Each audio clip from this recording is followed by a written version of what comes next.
ಕೇಂದ್ರ ಸರ್ಕಾರ ಲೂಟಿ ಸರ್ಕಾರ ಮಾನ್ಯ ಅಧ್ಯಕ್ಷರೇ, ಲೂಟಿ ಸರ್ಕಾರ ಆಡಿಟ್ ಅಲ್ಲಿ ಬಂದಿದೆ, ಆಡಿಟ್ ರಿಪೋರ್ಟ್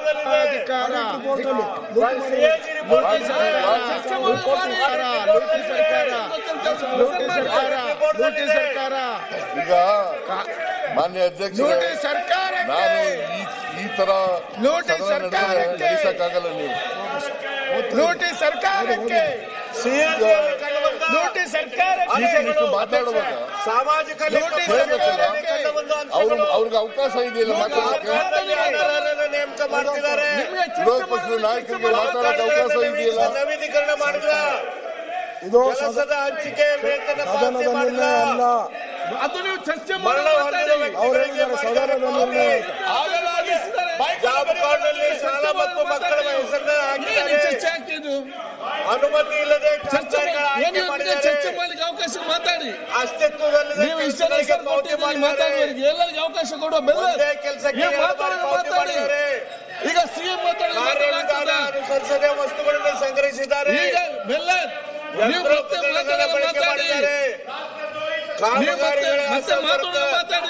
ಮಾಡಿದ್ದಾರೆ. ಮತ್ತೆ ಮಾತಾಡೋದು ಮಾತಾಡಿ. ಓಕೆ, ನಾವ್ ಹೇಳಿದ್ದಲ್ಲ, ನೀವು ಮತ್ತೆ ಮಾತಾಡೋದು ಮಾತಾಡಿ. ಸರ್ಕಾರದ ಸಿಎಜಿ ಮತ್ತೆ ಮಾತಾಡುದಿಲ್ಲ, ಮತ್ತೆ ಮಾತಾಡಲ್ಲ, ನೀವು ಮತ್ತೆ ಮಾತಾಡೋದು ಮಾತಾಡಿ. ದಾಖಲೆಗಳೇ ಎಂಬಿ ಪುಸ್ತಕ ನೋಂದಣಿಗಳಲ್ಲಿ ಲೋಪದೋಷಗಳು, ಮನ್ರೇಗಾ ಸ್ಯಾಂಪಲ್ ಮಾತ್ರ. ಇದು ನಿಮ್ಮದೇ ಸಿಎಜಿ ರಿಪೋರ್ಟ್ ಕೊಟ್ಟದ್ದು, ನಿಮ್ಮದೇ ರಿಪೋರ್ಟ್ ಕೊಟ್ಟಿದ್ದು ಸಿಎಜಿ ಮಹಾತ್ಮ ಗಾಂಧೀಜಿಯವರ ಹೆಸರಿನಲ್ಲಿ ಆಗಿರ್ತಕ್ಕಂಥ ಕಾಯ್ದೆ. ನಿಮ್ಮದೇ ರಿಪೋರ್ಟ್ ಕೊಟ್ಟಿದ್ದು. ಇದು 2005ರಲ್ಲಿ ಮನಮೋಹನ್ ಸಿಂಗ್ ರವರು ಪ್ರಧಾನಮಂತ್ರಿ ಆಗಿರುವಾಗ ಈ ಕಾಯ್ದೆ ಅಂಗೀಕಾರ ಆಯಿತು. ಹೈಕಮಾಂಡ್ ಇದರಲ್ಲಿ ಅಡಗಿದೆ. ಒಂದೇ ಕಾಯ್ದೆ ಆಗಲಿಲ್ಲ, ಅನೇಕ ಸಮಸ್ಯೆಗಳಿಗೆ, ಸಮಾಜದಲ್ಲಿರ್ತಕ್ಕಂಥ ಅನೇಕ ಸಮಸ್ಯೆಗಳಿಗೆ ಪರಿಹಾರ ಕೊಡ್ತಕ್ಕಂಥ ಅನೇಕ ಕಾಯ್ದೆಗಳು ರಚನೆಯಾದವು. ಆ ಕಾಯ್ದೆಗಳ ಹೆಸರಿನಲ್ಲಿ ಲೂಟಿ ಆಗ್ತಾ ಇದೆ, ಆ ಕಾಯ್ದೆಗಳ ಹೆಸರಿನಲ್ಲಿ ಲೂಟಿ ಮಾಡ್ತಾ ಇದ್ದಾರೆ. ಕಾಯ್ದೆ ಆಯ್ತು, ಅದಕ್ಕೆ ಇವ್ರದೆಲ್ಲ ಬೆಂಬಲ ಇದೆ. ಕಾಯ್ದೆ ಕೂತ್ಕೊಂಡು ಲೂಟಿ ಮಾಡ್ತಾ ಇದ್ದಾರೆ. ಕಾಯ್ದೆ ಇವತ್ತು ಬದಲಾವಣೆ ಆಗ್ಬೇಕಂತಂದ್ರೆ ಅದಕ್ಕೆ ವಿರೋಧ ಮಾಡ್ತಿದ್ದಾರೆ. ಇನ್ಫಾರ್ಮೇಶನ್ ಕಾಯ್ದೆ ಆಯ್ತು, ರೈಟ್ ಟು ಎಜುಕೇಶನ್ ಕಾಯ್ದೆ ಆಯ್ತು, forest dwellers right to act, right to education ಕಾಯ್ದೆ ಇವರು ಮುಖ್ಯಮಂತ್ರಿಗಳಿದ್ದಾಗ ರೈಟ್ ಟು ಎಜುಕೇಶನ್ ಆಕ್ಟ್ಗಳು ರೈಟ್ ಟು ಎಜುಕೇಶನ್ ಕೊಟ್ಟವರು ನೀವು. ಅದರಲ್ಲಿ ಇದು ಒಂದು, ಮನ್ರೇಗಾ ಕೂಡ ಒಂದು. ಮನ್ರೇಗಾಕ್ಕೆ ಅದರಲ್ಲಿ ಮಾಡ್ತಾ ಇರೋದು ನೀವು. ಮನ್ರೇಗಾ ಮೂಲಕ ಅಧ್ಯಕ್ಷ ಡೈರೆಕ್ಟಿವ್ ಪ್ರಿನ್ಸಿಪಲ್ಸ್ ನಲ್ಲಿ ಇದ್ದಂತ ಕಾಂಗ್ರೆಸ್ ಅಂತ ಮಾಡ್ಲಿ, ಕಾಂಗ್ರೆಸ್ ಅಂತ ಮಾಡ್ಲಿ, ಮಾಡ್ಬೇಡ್ರಿ. ಯಾವಾಗ್ಲಾದ್ರು ಕಾಂಗ್ರೆಸ್ ಅಂತ ಮಾಡ್ಲಿ, ರೆಸಲ್ಯೂಷನ್ ಮಾಡುವಾಗ ರೆಸಲ್ಯೂಷನ್ ಅಂತ ಮಾಡ್ತಾರ. ಕೇಂದ್ರ ಸರ್ಕಾರ ಗೊತ್ತಿರ್ಬೇಕಲ್ಲ ನಿಮ್ಗೆ, ನೀವು ಸೀರಿಯಸ್ ಆಗಿದ್ದೀರಿ. ನೋಡಿ ಗವರ್ಮೆಂಟ್ ಮತ್ತೆ ಮಾಡಕ್ಕೆ ಸರ್ಕಾರ ಹೊಟ್ಟಿದೆ, ಜಗಳಗಂಟಿ ಸರ್ಕಾರ. ಮತ್ತೆ ನೀವು ಮಾತಾಡಿ, ದುಡ್ಡು ತರಕ್ಕೆ ಯೋಗ್ಯತೆ ಇಲ್ಲ, ಮತ್ತೆ ಮಾತಾಡಿ, ಹಣ ತರ ಯೋಗ್ಯತೆ ಇಲ್ಲ, ಮತ್ತೆ ಮಾತಾಡಿ. ಯೋಗ್ಯತೆ ಈಗ ಮಾನ್ಯ ಅಧ್ಯಕ್ಷರೇ, ಇದ್ರ ಬಿಟ್ಟು ಜಿಎಸ್ಟಿ ಈ ಕಾಯ್ದೆ ಇದೆಯಲ್ಲ, ಈ ಕಾಯ್ದೆ ಗ್ರಾಮೀಣ ಪ್ರದೇಶದಲ್ಲಿರ್ತಕ್ಕಂಥ ಮಹಿಳೆಯರಿಗೆ, ದಲಿತರಿಗೆ, ಹಿಂದುಳಿದವರಿಗೆ, ಆದಿವಾಸಿಗಳಿಗೆ, ಎಲ್ಲ ಹೆಸರಿನಲ್ಲಿ ಲೂಟಿ ಮಾಡ್ತಾ ಇದ್ದೀರಾ. ಗ್ರಾಮೀಣ ಪ್ರದೇಶದ ಮಹಿಳೆಯರ ಹೆಸರಲ್ಲಿ ಆದಿವಾಸಿಗಳ ಕೆಲಸವನ್ನ ಕೊಡ್ತಾ ಇದ್ದಂತ ಒಂದು ಕಾಯ್ದೆ. ಕಾಯ್ದೆ ಯಾಕಪ್ಪ ಅಂತಂದ್ರೆ, ಯಾಕೆ ಇರಬೇಕು ಅಂತಂದ್ರೆ, ವಿರೋಧ ಮಾಡ್ತಾ ಇದ್ದೀರಾ. ಸಂವಿಧಾನದ ಹಕ್ಕನ್ನ, ಗಾಂಧಿ ಹೆಸರಲ್ಲಿ ಲೂಟಿ ಮಾಡ್ತಾ ಇದ್ದೀರಾ. ಸಂವಿಧಾನದ ಹಕ್ಕನ್ನ ಕೊಡ್ತಾ ಇದೆ. ಸಂವಿಧಾನದ ಹಕ್ಕನ್ನ ಈ ಯಾರೇ ಒಬ್ಬ ವ್ಯಕ್ತಿ, ಹಳ್ಳಿಗಾಡಿನ ವ್ಯಕ್ತಿ, ಅವರ ಸ್ಥಳದಲ್ಲಿ, ಅವರ ಗ್ರಾಮ ಪಂಚಾಯತಿನಲ್ಲಿ ಅರ್ಜಿ ಹಾಕಿದ್ರೆ ಕೆಲಸ ಕೊಡ್ಲೇಬೇಕು, ಕಳ್ಳಬಿಲ್ ಮಾಡ್ತಾ ಇದ್ರು, ಕೆಲಸ ಕೊಡ್ಲೇಬೇಕು. 3 ದಿನ ಕೆಲಸ. ನಾವು ಕೂಡ ಗಲಾಟೆ ಮಾಡೋದು ಬರ್ತದೆ, ಗಲಾಟೆ ಮಾಡಿ. ನೀವೊಬ್ಬರಿಗೆ ಗಲಾಟೆ ಮಾಡೋದು ಬರೋದು, ನಾವು ಗಲಾಟೆ ಮಾಡೋದು ಬರೋದು. ನಿಮಗಿಂತ ಜಾಸ್ತಿ ಜನ ಇದ್ದೀವಿ ನಾವು. 140 ಜನ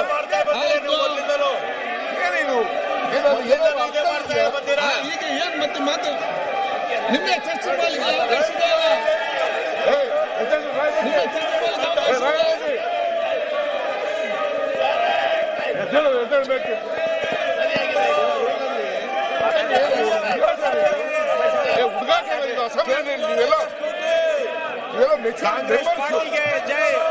ಜನ ನಿಮ್ಗೆ 2 ಲಕ್ಷ ಜನ ಕಳಿಸಿದ್ರು. ಬಿಜೆಪಿ ನಿಮ್ ಕೇಳ್ಬೇಕಲ್ಲ ಬಿಜೆಪಿಗೆ ಕರ್ನಾಟಕದ ಜನ ಬಿಜೆಪಿ ಭಾರತೀಯ ಜನತಾ ಪಕ್ಷದವರು ಕರ್ನಾಟಕದ ಜನರ ಹಿತವನ್ನ ಕಾಯೋದ್ರಲ್ಲಿ ಸಂಪೂರ್ಣ ವಿಫಲವಾಗಿದ್ದಾರೆ. RSS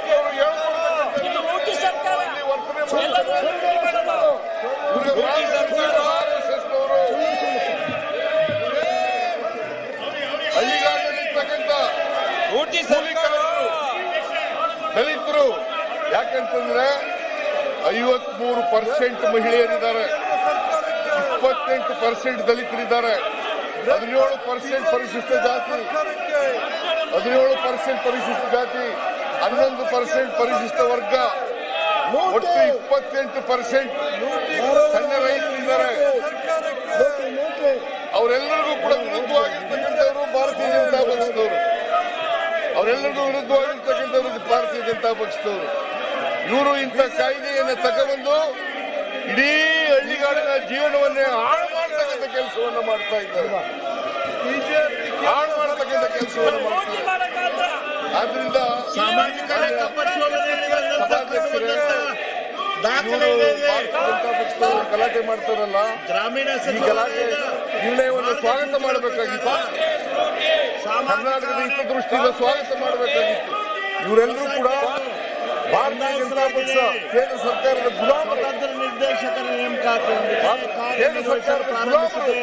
ಅವ್ರು ಹೇಳದಂತೆ ಕೇಳ್ತಕ್ಕಂಥ ರೀತಿಯಲ್ಲಿ ವರ್ತನೆ ಮಾಡ್ತಕ್ಕಂಥದ್ದು ಅತ್ಯಂತ ಖಂಡನೀಯ ಅಂತಕ್ಕಂಥ ಮಾತುಗಳನ್ನು ಹೇಳಲಿಕ್ಕೆ ಬಯಸ್ತಾ ಇದ್ದಾರೆ. ಮೂಲಕ ಅದರಿಂದ ಸಾಮಾಜಿಕ ಲೆಕ್ಕ ಪರಿಶೋಧನೆಯ ಮುಖ್ಯ ಉದ್ದೇಶ ಪ್ರತಿ ಗ್ರಾಮ ಪಂಚಾಯತಿಯಲ್ಲಿ ಲೆಕ್ಕ ಪರಿಶೋಧನೆಯನ್ನು ವರ್ಷದಲ್ಲಿ 2 ಬಾರಿ ಮಾಡಲಾಗುತ್ತದೆ.